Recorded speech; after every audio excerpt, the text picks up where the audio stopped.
आज आपको रतन टाटा के जीवन के कुछ रोचक किस्से बताता हूं जिससे आप बहुत कुछ सीख सकते हैं। 2020 में ह्यूमंस ऑफ बॉम्बे नाम के इंस्टाग्राम पेज पर रतन टाटा से बातचीत के कुछ हिस्से छपे। उसमें रतन टाटा ने अपनी इमोशनल कहानी बताई। उन्होंने बताया कि उनका बचपन बहुत अच्छा था, लेकिन जैसे जैसे उनके भाई और वो बड़े हुए उन्हें कई तरह की तकलीफें उठानी पड़ी क्योंकि उनके माता पिता का तलाक हो गया था। उन दिनों तलाक बहुत सामान्य बात नहीं थी, लेकिन उनकी दादी ने उनका हर तरीके से ख्याल रखा और उन्हें बड़ा किया। जब उनकी मां ने दूसरी शादी की तो स्कूल के लड़के तरह तरह की बातें करते थे, उन्हें छेड़ते थे, उकसाते थे, लेकिन उनकी दादी ने शांत रहना सिखाया और यह सीख दी कि अपनी गरिमा को किसी भी कीमत पर बनाए रखना है। और ये वो संस्कार हैं जो आज तक उनके साथ बने हुए, जो इतना वो सॉफ्ट और शालीन है, वो उस जमाने में जीवन ने उनको सिखा दिया, उनकी दादी ने उनको सिखाया। दुनिया तो बोलेगी बेटा तुम शांत रहो। रतन टाटा ने इसी में यह भी बताया था कि कैसे पिता के साथ उनके मतभेद थे। रतन टाटा ने कहा था कि वो वायलिन सीखना चाहते थे, लेकिन उनके पिता चाहते थे कि वो पियानो सीखें। रतन टाटा अमेरिका में पढ़ना चाहते थे, उनके पिता चाहते थे कि वो इंग्लैंड में ही पढ़ाई करें। रतन टाटा आर्किटेक्ट बनना चाहते थे, लेकिन उनके पिता चाहते थे कि वो इंजीनियर बने। रतन टाटा ने बताया कि उनकी दादी ना होती तो वो अमेरिका के कॉर्नेल यूनिवर्सिटी में पढ़ाई के लिए नहीं जा पाते। अमेरिका में रतन टाटा ने मैकेनिकल इंजीनियरिंग के कोर्स में एडमिशन लिया जो उनके पिता चाहते थे, लेकिन बाद में उन्होंने सब्जेक्ट बदल दिया और आर्किटेक्ट की डिग्री लेकर निकले। इससे उनके पिता बहुत नाराज थे, लेकिन आखिरकार रतन टाटा ने जो चाहा वही किया। रतन टाटा ने बताया कि उनकी दादी ने सिखाया था कि किसी बात को कहने की हिम्मत सिर्फ आक्रामक तरीके से नहीं, सरलता से, सम्मानित तरीके से और मृदुभाषी होकर भी कही जा सकती है बातें। तो जिनको ऐसा लगता है कि मेरे ही माँ बाप मुझे टोकते हैं, मैं जो चाहता हूं वो नहीं करने देते, रतन टाटा के पिताजी भी अलग सोचते थे और रतन टाटा दूसरी दिशा में सोचते थे। तो बड़ों के साथ ये हो चुका है। अमेरिका में कॉलेज की पढ़ाई करने के बाद रतन टाटा ने वहीं लॉस एंजलिस में नौकरी भी शुरू कर दी और यहीं पर उन्हें प्यार हुआ और करीब करीब शादी तक मामला पहुंच गया। रतन टाटा ने अपनी लाइफ का यह दिलचस्प किस्सा भी बताया। उन्होंने बताया था कि एलए लॉस एंजलिस की आर्किटेक्चर फर्म में उन्होंने करीब 2 साल काम किया।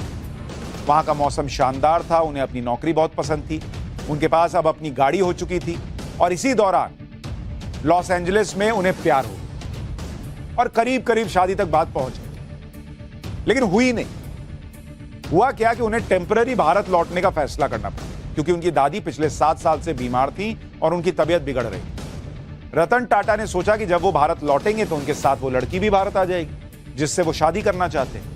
लेकिन उस वक्त 1962 के भारत चीन युद्ध की वजह से लड़की के माता पिता इस बात के लिए तैयार नहीं थे कि वो लड़की भारत आए और इस वजह से उनकी शादी की बात वहीं पर खत्म हो गई। 2011 में अमेरिकी न्यूज चैनल CNN इंटरनेशनल को दिए इंटरव्यू में रतन टाटा ने बताया था कि उनके जीवन में 4 बार ऐसा हुआ कि बात शादी तक पहुंच गई। 4 बार बात शादी तक पहुंची, लेकिन हर बार किसी ना किसी डर से वो शादी से पीछे हट गए। हर मौका अलग किस्म का था, लेकिन जब वो इन मौकों से जुड़े हुए लोगों को अब देखते हैं तो लगता है कि शादी ना करने का फैसला बुरा नहीं था। उनका मानना था कि अगर शादी हो जाती तो शायद उनके लिए चीजें और जटिल हो जाती। अब इसका मतलब ये नहीं कि आप शादी करना छोड़ दें। बहुत लोग शादी करके भी बड़े बड़े बिजनेसमैन बने हुए हैं। मुकेश अंबानी है, शादी हुई है। ये नहीं कि कह दीजिए माँ बाप को अब शादी नहीं करूंगा, रतन टाटा बनना। उनसे सीखना है, लेकिन उनका अपना जीवन है, आपका अपना जीवन है। अमेरिका में नौकरी छोड़कर जब रतन टाटा मुंबई लौटा तो उन्हें टाटा ग्रुप की तरफ से जमशेदपुर में नौकरी दी गई, जहां टाटा मोटर्स। अच्छा, ये क्या था कि एक तरह की इंटर्नशिप थी जिसमें रतन टाटा को 2 हफ्ते एक डिपार्टमेंट में, 2 हफ्ते दूसरे डिपार्टमेंट में रहना था। लेकिन ये बेकार का काम था क्योंकि वहां रतन टाटा से कोई कुछ कहता तो था नहीं कि करना क्या है। सबको लगता था कि बॉस का बेटा है, इसको क्या बोले। रतन टाटा ने 6 महीने तो इसी कोशिश में निकाल दिए कि वो वहां खुद को कुछ काम का साबित कर सकें। इसके बाद रतन टाटा को टाटा स्टील में लगा दिया गया, जहां उन्हें जो काम दिया गया था वो रोचक लगा। जमशेदपुर में रतन टाटा 6 साल रहे। इसके बाद 1971 में रतन टाटा को ग्रुप की इलेक्ट्रॉनिक्स कंपनी नेल्को की जिम्मेदारी दी, जिसकी आर्थिक स्थिति अच्छी नहीं थी। लेकिन रतन टाटा ने नेल्को की आर्थिक स्थिति सुधार दी, मतलब उन्होंने चैलेंज के तौर पे लिया और उसको करके दिखाया। उसका मार्केट शेयर बढ़ गया, घाटा भी पूरा हो गया।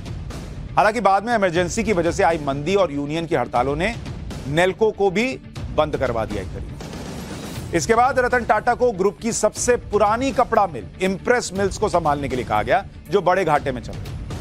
उनको लगा कि एक बार इसने घाटे से उबार दिया, हो सकता है अगले बार भी कर दे। इंप्रेस मिल्स को पटरी पर लाने के लिए रतन टाटा ने इसके आधुनिकीकरण के लिए निवेश करने का सोचा, लेकिन यह सफल नहीं रहा। टाटा ग्रुप ने अपने ग्रुप की दूसरी कंपनियों का पैसा इंप्रेस मिल्स में लगाना नहीं चाहा और टेक्सटाइल बिजनेस से निकलना चाहते थे वो। इसलिए 1986 में इंप्रेस मिल्स को आखिरकार बंद कर दिया। बाद में कई सालों बाद एक इंटरव्यू में रतन टाटा ने बताया कि सिर्फ 50 लाख का निवेश हो जाता तो इंप्रेस मिल्स की किस्मत बदल जाती। लेकिन कई बार नियति भी होती, वो नहीं हुआ। दो कंपनियों के फेल हो जाने के बाद टाटा ग्रुप के सीनियर लोग रतन टाटा से चिढ़े हुए और रतन टाटा पर निशाने तब बढ़ गए जब 1991 में टाटा ग्रुप के चेयरमैन जेआरडी टाटा ने रतन टाटा को अपना उत्तराधिकारी घोषित कर दिया, क्योंकि जेआरडी टाटा को रतन टाटा से बेहतर कोई और नहीं लगा। और तब से अभी तक बीच में कुछ सालों को छोड़कर रतन टाटा ही टाटा ग्रुप को संभालते रहे और उसे ग्लोबल ब्रांड बना दिया। रतन टाटा से जुड़ा आज आपको वो किस्सा सुनाता हूं जिससे हर हिंदुस्तानी का सीना गर्व से चौड़ा हो जाएगा। 90 के दशक में रतन टाटा ने टाटा मोटर्स के तहत छोटी गाड़ियों का निर्माण शुरू कर दिया, लेकिन 1999 आते आते घाटे की वजह से टाटा मोटर्स के पैसेंजर कार बिजनेस को बेचने का फैसला किया। इसके लिए रतन टाटा अमेरिका की मशहूर कार कंपनी फोर्ड मोटर्स के चेयरमैन बिल फोर्ड से मिलने पहुंचे। डील के दौरान बिल फोर्ड ने रतन टाटा का अपमान करते हुए कहा कि अगर मैं ये सौदा करता हूं तो ये तुम्हारे ऊपर बड़ा एहसान होगा। ये बात रतन टाटा को चुभ गई, लेकिन उन्होंने अपना गुस्सा जाहिर नहीं किया और मुस्कुराते हुए डील को कैंसिल करने का मन बना लिया। इसके बाद रतन टाटा ने अपना पूरा ध्यान टाटा की कारों पर लगाया और साल 2008 में उनकी कारों ने बाजार में अपनी पकड़ बना ली।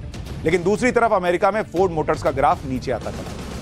कंपनी के घाटे को देखते हुए रतन टाटा ने फोर्ड मोटर्स सबसे मशहूर जैगुआर और लैंड रोवर ब्रांड को खरीदने का ऑफर दिया, लेकिन शर्त यह थी कि बिल फोर्ड को कंपनी बेचने के लिए मुंबई आना पड़ेगा, और यही हुआ।